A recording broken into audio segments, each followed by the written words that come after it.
நிலாவோட இந்த ஒரிஜினல் ஜாதகத்தை திரும்பவும் ஜோசியர்கிட்ட காமிச்சு இதுல எதுவும் வில்லங்க இருக்கான்னு கேட்டுக்கணும்.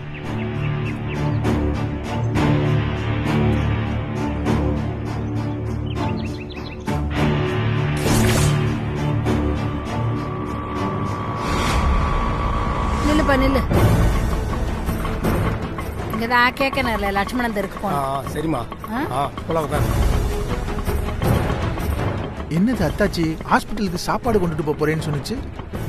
ஆனா இப்ப சாப்பாடு இல்லாம ஆட்டோவில் ஏறி இந்த பக்கமா போகுது. பண்ணுக்கு தானே காசு இல்லையா? பண்ணே வேணாம்.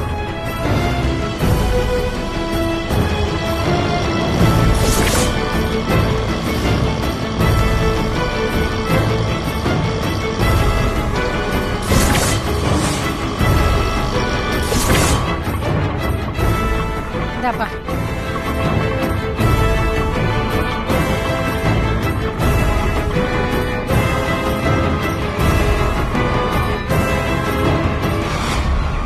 நிலாவுக்கும் தென்றலுக்கும் கல்யாணம் முடிவாகி ஆல்ரெடி நிச்சயதார்த்தமே முடிஞ்சு போச்சு. அப்புறம் எதுக்கு அத்தாச்சி இங்க வந்திருக்கு? சரி போய் பாப்போம். ஆட்டோக்கு பணம்பா. கொஞ்சம் நேரம் வெயிட் பண்ணியா, வந்து தரேன். இங்கெல்லாம் பார்த்தா போயிட்டு திரும்ப ஆள மாதிரி தெரியல. ஒழுங்கா பணத்தை கொடுத்துட்டு போ. எல்லாருக்கும் நம்மளை பத்தி தெரிஞ்சு போச்சியா. இந்த புடி.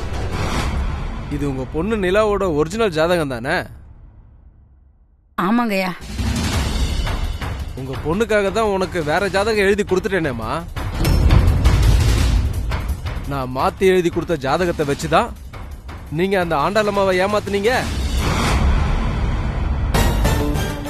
இப்ப அந்த போலி ஜாதகப்படி நீங்க நினைச்ச மாதிரியே ஆண்டாளம்மா பேரனுக்கும் உங்க பொண்ணு நிலாவுக்கும் தான் நிச்சயதார்த்தம் ஆயிடுச்சேம்மா. அப்புறம் எதுக்கு இந்த ஒரிஜினல் ஜாதகத்தை எடுத்துட்டு வந்து கொடுக்குறீங்க? இல்லைங்கய்யா, நிலாவோட ஜாதகப்படி ஆண்டாளம்மா மரண கண்டத்துல இருந்து தப்பிச்சிடலான்னு ஒரு நம்பிக்கையை கொடுத்தாக்கா அந்த அம்மா சந்தோஷமா என் பொண்ணு நிலாவை அவங்க பேரனுக்கு கட்டி கொடுக்க சம்மதிப்பாங்கன்னு நினைச்சுதான் நான் அன்னைக்கு நிலாவோட ஒரிஜினல் ஜாதகத்தை வேண்டான்னு சொல்லி ஆண்டாளம்மா நம்புற மாதிரி நிலாவுக்கு வேற ஒரு ஜாதகத்தை எழுதி வாங்கிட்டு போனேன். சரிம்மா, இப்ப அதுல என்ன பிரச்சனை? எல்லாம் நல்லபடியா தானமா போயிட்டு இருக்கு. இல்லைங்கய்யா, ஒரு பொண்ணோட ஜாதகத்தை மாத்தி எழுதி கல்யாணம் பண்ணி வச்சா அந்த பொண்ணை கட்டிக்கிற புருஷனுக்கோ இல்ல அந்த பொண்ணை பெத்த அப்பாவுக்கோ உயிர் சேதம் உண்டாகும்னு அக்கம் பக்கத்துல இருக்கிறவங்க எல்லாம் பேசிக்கிறாங்க.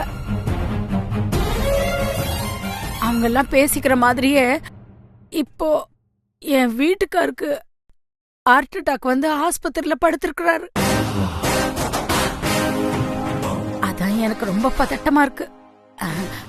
நீங்க இந்த ஒரிஜினல் ஜாதகத்தை பார்த்து இதுல ஏதாச்சும் வில்லங்க இருக்கான்னு சொல்லுங்களேன்.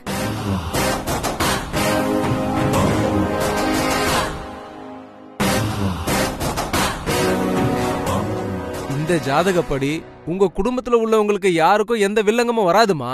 அப்படின்னா என் புருஷனுக்கு இப்ப ஹார்ட் அட்டாக் வந்திருக்கே, அது வேற ஏதாவது பிரச்சனையில வந்திருக்குமா. மத்தபடி இந்த ஜாதகத்துக்கும் அதுக்கும் இதுக்கும் எந்த சம்பந்தமும் இல்லம்மா. ஆனா இந்த பொண்ணு மருமகளா போற வீட்ல ஒரு பெரிய விபரீதம் நடக்கிறதுக்கு வாய்ப்பு இருக்குமா. என்ன சொல்றீங்க ஜோசியரே? அப்படின்னா என் பொண்ணு கட்டிக்கு போற மாப்பிள்ளையோட உயிருக்கு ஏதாச்சும் ஆபத்து வந்துருமா? அதெல்லாம் இல்லம்மா. மாப்பிள்ளைக்கும் உங்க பொண்ணுக்கும் எந்த விதமான பிரச்சனையும் வராதுமா. அப்படின்னா அந்த வீட்ல யாருக்கு பிரச்சனை வரும்னு சொல்றீங்க?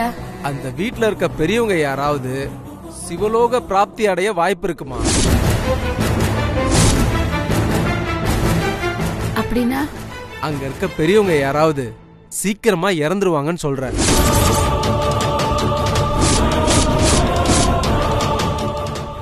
அப்படின்னா அந்த ஆண்டாளம்மா இறந்துருவாங்களா? கல்யாணத்துக்கு முன்னாடியா இல்ல கல்யாணத்துக்கு அப்புறமா? கல்யாணத்துக்கு முன்னாடி எதுவுமே ஆகாதுமா. கல்யாணம் முடிஞ்சு உங்க பொண்ணு அந்த வீட்டுக்கு வாழ போனதுக்கு அப்புறம் தான் இந்த ஜாதகமே வேலை செய்யும். அப்படின்னா சரிங்கய்யா. இந்தாங்கம்மா, இதை எடுத்துட்டு போங்க. இல்ல ஜோசியரையா, இது உங்ககிட்டயே இருக்கட்டும்.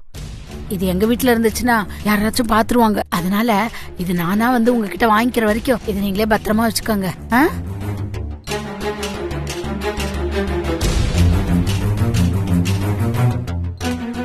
ஜோசியரையா, இந்த ஜாதக விஷயம் கடைசி வரைக்கும் யாருக்கும் தெரியாம பாத்துக்குங்கய்யா. நான் பாத்துக்கிறேம்மா. நான் போயிட்டு வரேன் ஜோசியரே. சரிம்மா, கிளம்புங்க.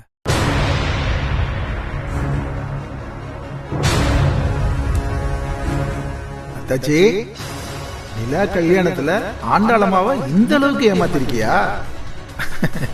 இது போது அத்தாச்சி எனக்கு.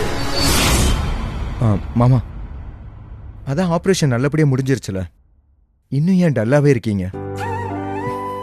இனிமே உங்களுக்கு எந்த பிரச்சனையும் வராது. கொஞ்சம் ரிலாக்ஸா இருங்க மாமா. முடியலையே தம்பி, என் கண்ணு முன்னால என் பொண்ணோட வாழ்க்கை கேள்விக்குறியா போகுதுன்னு நினைக்கும் போது என்னால பார்த்துட்டு எப்படி நிம்மதியா இருக்க முடியும்? பாத்தீங்களா அத்தை, கான்ஷியஸ் வந்து கண் முழிச்சதுல இருந்து நிலாவை பத்தி தான் புலம்பிட்டு இருக்காரு. நான் என்ன சொன்னாலும் கேட்க மாட்டேங்கிறாரு. அண்ணே, நான் உங்களை அண்ணனை கூப்பிடுறது வெறும் வார்த்தையில மட்டும் இல்ல, உங்களை என் கூட பிறந்த அண்ணனாவே நினைச்சுதான் நான் அப்படி கூப்பிடுறேன். நிலாவை பத்தி நீங்க எதுக்காகவும் கவலைப்படவே வேண்டாம். எனக்கு தென்றல் மட்டும் மருமக இல்ல, நிலாவும் என் மருமக தான். அவ வாழ்க்கைய காப்பாத்த வேண்டிய பொறுப்பு உங்களுக்கு மட்டும் இல்ல, எனக்கும் இருக்கு. என் மாமியாரால நிலாவுக்கு எந்த பிரச்சனையும் வராம நான் பாத்துக்கிறேன். நிலாவை அந்த வீட்டுக்கு மருமகளா போக விடாம நானும் தென்றலும் எப்படியாவது தடுத்து நிறுத்திடுவோன்னு. உங்க உடம்பு முழுசா குணமாகற வரைக்கும் நீங்க எதை பத்தியும் கவலைப்படாம நிம்மதியா இருங்க. ஆமாப்பா, நம்ம குடும்பத்துக்கு நீங்க தான் ஆணி வேறு. அதை இதனை யோசிச்சு நீங்க நிம்மதியை இழந்துட்டீங்கன்னா நம்ம குடும்பமே ஆட்டம் கண்டுடும்பா. ப்ளீஸ்பா, மனசு கொஞ்சம் அமைதியா வச்சுக்கோங்க. மாமா, ஆண்டாள் பாட்டியால நிலா வாழ்க்கைக்கு ஒரு சின்ன பிரச்சனை வந்தாலும் நாங்க யாரும் பார்த்துக்கிட்டு சும்மாலாம் இருக்க மாட்டோம். தயவு செய்து நீங்க கொஞ்சம் பதட்டம் இல்லாம இருங்க மாமா. நீங்க பதட்டம் இல்லாம இருந்தாதான் நாங்க நிலா வாழ்க்கையை எப்படி காப்பாத்துறதுன்னு நிதானமா யோசிக்க முடியும். அப்பா, என்னப்பா, நாங்க எல்லாரும் இவ்ளோ சொல்றோம், நீங்க இன்னும் அதே டென்ஷன்லயே இருக்கீங்களே. அப்பா, ரிலாக்ஸ்டா இருங்க. நம்ம எல்லாரையும் மீறி அந்த ஆண்டாள் பாட்டி நிலாவை என்ன செஞ்சிருவாங்க? ப்ளீஸ்பா, புரிஞ்சுக்கோங்க ப்ளீஸ்.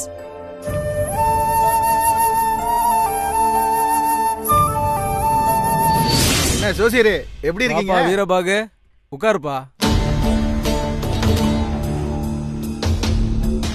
என்னையா பார்த்து ரொம்ப நாள் ஆச்சு? அடிக்கடி பாக்குறதுக்கு நான் என்ன ஆட்டோவா பஸ்ஸா? வீரபாகுயா, என்னையெல்லாம் எப்போவாதான் பார்க்க முடியும். இந்த நக்கலுக்கெல்லாம் ஒன்றும் குறைச்சல் இல்ல. சரி, என்ன விஷயமா வந்திருக்க சொல்லு. அப்படி கேளு. நமக்கு தெரிஞ்ச ஒரு பெரிய கை அவங்க பொண்ணுக்கு பொருத்தம் பார்க்கணுமா. நாளைக்கு உன்னை கையோட அவங்க வீட்டுக்கு கூட்டிட்டு வர சொல்லியிருக்காங்க. தட்சணையெல்லாம் கரெக்டா கொடுத்துருவாங்கல்ல? அதெல்லாம் லட்சக்கணக்கில் கொடுப்பாங்க ஐயா. என்னப்பா சொல்ற? லட்சக்கணக்கிலையா? ஆமாய்யா. அந்த பார்ட்டி யாரு? அவங்க வீட்டு அட்ரஸ் எல்லாம் கொடுப்பா. அட்ரஸ கொடுத்தா எனக்கு கமிஷனை கொடுக்காம நீ எல்லாத்தையும் மொத்தமா அமைக்கிறீவில்ல.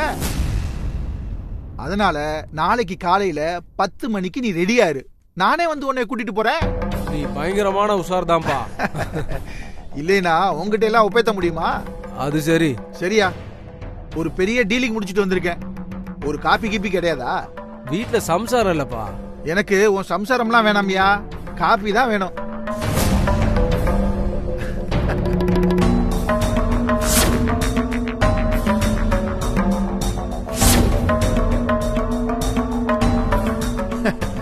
இந்த வீரபாவுக்கு எங்க போனாலும் வசூல் வேட்டதான்.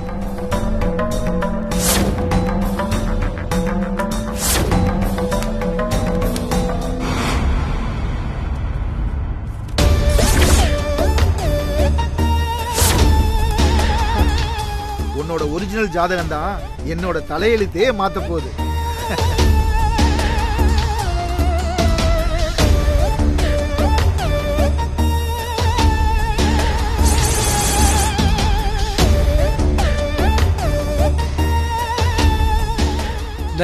காப்பியை குடி.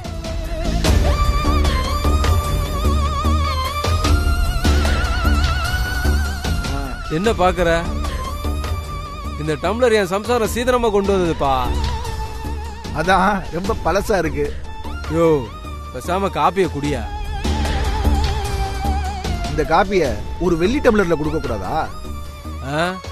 ஏன் கேட்க மாட்ட? சாமியே சைக்கிள்ல போதான், பூசாரிக்கு புல்லட் கேக்குதா? உனக்கு வெள்ளி டம்ளர்ல வேணுமா?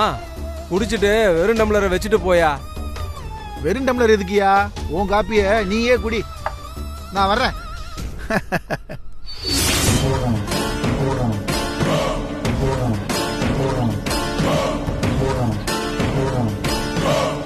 அத்தாச்சி,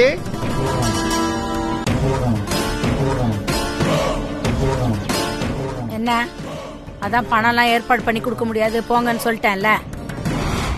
இப்ப எதுக்கு திரும்பவும் வந்திருக்கீங்க? அத்தாச்சி, எனக்கு உங்களை விட்டா வேற வழியே இல்ல. நீங்க தான் எப்படியாவது ஆண்டாளம்மா கிட்ட பேசி நான் கேட்ட பணத்தை ரெடி பண்ணி கொடுக்கணும். என்ன தம்பி, என்ன மிரட்டுற மாதிரியே பேசுறீங்க? நான் எதுக்கு உங்களுக்கு பணம் ரெடி பண்ணி கொடுக்கணும்? தல்லேனா நான் உங்களை ஆண்டாளம்மா கிட்ட மாட்டி கொடுத்துருவேன் அத்தாச்சி. என்ன தம்பி வளர்றீங்க? ஐயோ அத்தாச்சி, நான் ஒன்னும் உளரல, உண்மையை தான் சொல்லிக்கிட்டு இருக்கேன். எனக்கு உங்களை பத்தின ஒரு பெரிய ரகசியம் தெரிஞ்சிருச்சு. அந்த ரகசியத்தை நான் ஆண்டாளம்மா கிட்ட தெரியப்படுத்தினேன்னு வச்சுக்கோங்க, உங்க நிலைமையே தாறுமாறா ஆயிரும். அப்புறம் நிலாவோட கல்யாணமும் நடக்காம போயிடும். அண்ணன் ஹாஸ்பிட்டல் இருக்கிற இந்த நேரத்துல நான் உங்களை சிக்கல்ல மாட்டி விட விரும்பல. அதனால நான் ஆண்டாளம்மாவை பார்த்து உங்களை பத்தின ரகசியத்தை தெரியப்படுத்தாம நாகரிகமா உங்கள்ட்ட வந்து பேசிக்கிட்டு இருக்கேன். என்ன அவங்க கிட்ட மாட்டி விட்டுருவீங்க? என்னை பத்தி அப்படி என்ன ரகசியத்தை நீங்க தெரிஞ்சு வச்சிருக்கீங்க? நீங்க நிலாவோட ஒரிஜினல் ஜாதகத்தை மாத்தி ஆண்டாளம்மாவை ஏமாத்தி இருக்கீங்கல்ல.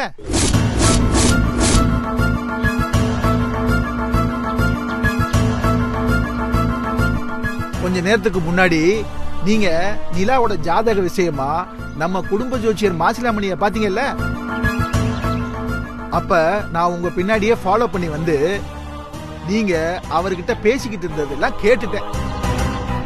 அப்பா, எப்படி எப்படி நிலாவோட ஒரிஜினல் ஜாதகப்படி அவ கல்யாணத்துக்கு அப்புறம் ஆண்டாளம்மாவோட உயிருக்கே ஆபத்து வந்தாலும் பரவாயில்ல, உங்க பொண்ணு எப்படியும் அந்த வீட்டுக்கு மருமகளா போயிருந்தமா? பயங்கர பேராசை தாச்சி உங்களுக்கு. ஆனா நான் உங்களை விடவெல்லாம் பேராசக்காரன் இல்ல தாச்சி. எனக்கு இப்போதைக்கு ஒரு 50,000 கிடைச்சா மட்டும் போதும். அதை மட்டும் நீங்க ஆண்டாளம்மா கிட்ட வாங்கி கொடுத்துருங்க தாச்சி. அதுக்கப்புறம் நான் உங்களை தொந்தரவு பண்ண மாட்டேன். ஏன் தாச்சி இன்னும் இங்கே நின்னுக்கிட்டு இருக்கீங்க? நேரம் ஆகுது இல்ல, சீக்கிரமா போய் ஆண்டாளம்மாவை பார்த்து பணத்தை வாங்கிட்டு வந்துட்டு அதுக்கப்புறமா ஹாஸ்பிட்டலுக்கு போலாம். பைய கொடுங்க தாச்சி. விடுங்க. இத பாருங்க தம்பி, உங்களுக்காகலாம் நான் அந்த அம்மா கிட்ட போய் பணம் கேட்டுட்டு நின்றுட்டு இருக்க முடியாது. என்ன தாச்சி இப்பவும் இப்படி சொல்றீங்க? அப்ப நான் நிலாவோட ஜாதக விஷயத்தை ஆண்டாளம்மாவுக்கு தெரியப்படுத்திடுவேன், பரவாயில்லையா? நீங்க போய் சொன்னா அந்த அம்மா அப்படியே உடனே நம்பிடுவாங்களா? அப்புறம் அந்த அம்மாவை பொறுத்த வரைக்கும் நான் உங்களோட பயங்கரமான விசுவாசி. அது மட்டும் இல்ல, நீங்க யாரு, நீங்க எப்பேற்பட்ட ஃப்ராடுன்னு அந்த அம்மாவுக்கு நல்லா தெரியும். அதனால நீங்க என்ன பத்தி அந்த அம்மா கிட்ட எப்படி சொன்னாலும் அவங்க என்ன நம்ப மாட்டாங்க. உண்மையாவா? ஆமா. சரி, எதுக்கும் நான் இந்த ரகசியத்தை அவங்க கிட்டே சொல்லி பாக்குறேன். அவங்க நம்புறாங்களா இல்லையான்னு அப்புறமா தெரிஞ்சுக்கலாம். போங்க தம்பி, இப்பவே போங்க, தாராளமா சொல்லிக்குங்க. யார் வேணாம்னு சொல்றாங்க? அத்தாச்சி, நான் நிஜமாவே சொல்லிடுவேன், அப்புறம் என் மேல நீங்க வருத்தப்படக்கூடாது. ஐயா தம்பி, இதை பாருங்க, நான் ஆஸ்பத்திரிக்கு சாப்பாடு எடுத்துட்டு கிளம்பிட்டு இருக்கேன், எனக்கு நேரம் ஆகுது. நீங்க கிளம்புங்க, தாராளமா போய் சொல்லுங்கன்னு சொல்லிட்டேன்ல, தாராளமா சொல்லுங்க. போங்க போய் சொல்லுங்க முதல் வேலையா. அப்படியா? சரிங்க தாச்சி, நான் வரேன். ஐயோ, இந்த ஆள் உண்மையாவே அந்த அம்மா கிட்ட விஷயத்த சொல்லிடுவானோ? சொன்னா என்ன, சொல்றதெல்லாம் அந்த அம்மா கண்டிப்பா நம்பாது. இருந்தாலும் கடவுளே, இந்த விஷயத்துல நீ என்ன கைவிட்டுறாதப்பா. மேடம், கமெண்ட் சித்து. என்ன சித்து, உங்களையும் தென்றலையும் 2 நாளா பார்க்கவே முடியல. ரொம்ப இம்பார்ட்டன்ட் மீட்டிங்கா? அது தென்றலோட அப்பாவுக்கு ஹார்ட் அட்டாக் வந்து ஹாஸ்பிட்டல் அட்மிட் பண்ணிருக்கோம் மேடம். ஐயோ, ஆபரேஷனுக்கு 10 லட்ச ரூபா பணம் தேவைப்பட்டுச்சு. அதுக்காக நானும் தென்றலும் 2 நாளா அங்கே இங்கேயும் அலைய வேண்டியதா இருந்துச்சு. பணம் கிடைச்சதா சித்து? அதெல்லாம் கிடைச்சிருச்சு மேடம். ஆபரேஷனும் நல்லபடியா முடிஞ்சிருச்சு. ஓ, இப்போ தென்றல் அப்பா எப்படி இருக்காரு? பரவாயில்ல மேடம், இப்போ கொஞ்சம் பெட்டரா தான் இருக்காரு. சரி, ஆபரேஷனுக்கு 10 லட்சம் தானே தேவைப்பட்டுச்சு. அத நீங்க என்கிட்ட கேட்டிருக்கலாமே. நான் உங்ககிட்ட கேட்கலான்னு சொன்னேன் மேடம். ஆனா தென்றல் வேண்டான்னு சொல்லிட்டாங்களே. ஏ என்ன மேடம் தெரியாத மாதிரி கேக்குறீங்க? நீங்க சும்மா விளையாட்டுத்தனமா தென்றலை வெறுப்பேத்துறதுக்காக என்கிட்ட கொஞ்சம் க்ளோஸா பழகுறீங்கல்ல, அத தென்றல் தப்பா புரிஞ்சிட்டு இருக்காங்க. தப்பானா எப்படி சித்து? அது வேணாம் மேடம், அதெல்லாம் தெரிஞ்சா நீங்க ரொம்ப வருத்தப்படுவீங்க. இல்ல இல்ல, நான்லாம் ஒண்ணு வருத்தப்பட மாட்டேன். சும்மா சொல்லுங்க சித்து. அவங்க நீங்க என்ன லவ் பண்ணி அவங்க கிட்ட இருந்து என்ன பிரிச்சிருவீங்கன்னு தென்றல் நினைச்சிட்டு இருக்காங்க. அதனாலதான் அவங்க அப்பா ஆபரேஷன் கூட உங்ககிட்ட பணம் கேட்க வேணான்னு சொல்லிட்டாங்க. ஆனா தென்றல் தப்பா புரிஞ்சுக்கிட்டு இருக்கிறது கரெக்ட் தான் சித்து.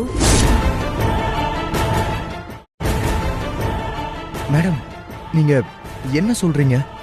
எனக்கு புரியல. அது இல்ல சித்து, நான் இப்போ உண்மையாவே உங்களை லவ் பண்ணிக்கொண்டா இருக்கேன். என்னது? அப்போ தென்றல் நினைக்கிறது கரெக்ட் தானே? நான் நிஜமாவே உங்களை தென்றல் கிட்ட இருந்து பிரிக்க தான் ட்ரை பண்ணிக்கிட்டு இருக்கேன். கண்டிப்பா பிரிச்சிருவேன் சித்து. நீங்க எனக்கு மட்டும்தான் சொந்தம். மேடம், உங்களுக்கு எப்பவுமே விளையாட்டு தான். இல்ல சித்து, நான் சொல்றது உண்மைதான். நான் ரியலாவே உங்களை லவ் பண்றேன். மேடம் சும்மா இருங்க மேடம். உங்களுக்கு எப்ப பார்த்தாலும் இதே வேலையா போச்சு.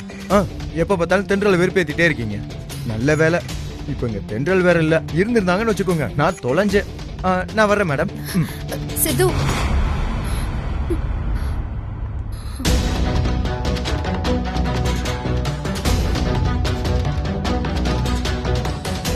என்ன இவரு? அவன் என்ன மாதிரி ஒரு அழகான பொண்ணு திரும்பி பார்க்க மாட்டாளான்னு தாவா இருக்கானுங்க. ஆனா நான் இவரை லவ் பண்றேன்னு ஓப்பனாவே சொல்றேன், புரிஞ்சுக்கவே மாட்டாரே. ஆனா உங்ககிட்ட எனக்கு பிடிச்சதே இந்த டீசன்சி தான் சித்து.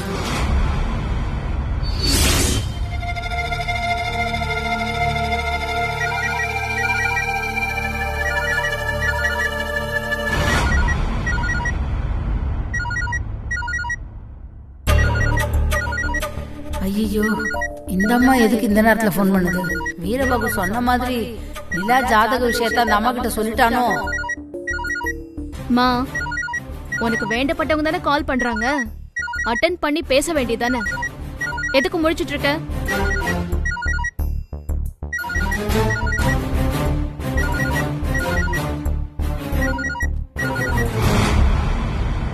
ஹலோ அம்மா. ஏன் போன் எடுக்க இவ்வளவு நேரம்? அம்மா, அது நான் ஆஸ்பத்திரியில இருக்கேம்மா. அவருக்கு சாப்பாடு எடுத்து வச்சிட்டு இருந்தேன், அதனாலதான் போன் எடுக்க லேட் ஆயிடுச்சு. சரி, இப்ப நீ என்ன பண்றேன்னா அந்த ஹாஸ்பிட்டல்ல சொல்லி உன் பேர்ல சீக்கிரமா எமர்ஜென்சி வார்ட புக் பண்ணி வை. எதுக்குமா? உன் புருஷன் அங்க தனியா அட்மிட் ஆகி கஷ்டப்படுறான்ல, அதான் அவனுக்கு துணையா உன்னையும் அங்க அட்மிட் பண்ணலான்னு முடிவு பண்ணிட்டேன். அம்மா, என்னடி அம்மா நொம்மானுகிட்டு, உடனே கிளம்பி இங்க வா. எதுக்குமா? ஓ, காரணத்தை சொன்னாதான் மேடம் வருவீங்களோ? எவ்வளவு பெரிய தப்பு பண்ணிருக்க, உன்னை எல்லாம் நான் சும்மா விடலாமாடி? அம்மா, நீங்க ஏன் இப்படி எல்லாம் பேசுறீங்கன்னு எனக்கு ஒண்ணுமே புரியல. ஒன்னும் தெரியாத மாதிரி நடிக்காத. உன்னை பத்தி எனக்கு எல்லாம் தெரிஞ்சு போச்சு. வீரபாகு என்கிட்ட எல்லாத்தையும் சொல்லிட்டான். இன்னும் 10 நிமிஷத்துல நீங்க வரலன்னா நான் அங்க வந்து சொன்ன மாதிரியே உன்னை எமர்ஜென்சி வார்டுல அட்மிட் பண்ணிடுவேன். நான் இப்ப கிளம்பி வந்துடுறேம்மா.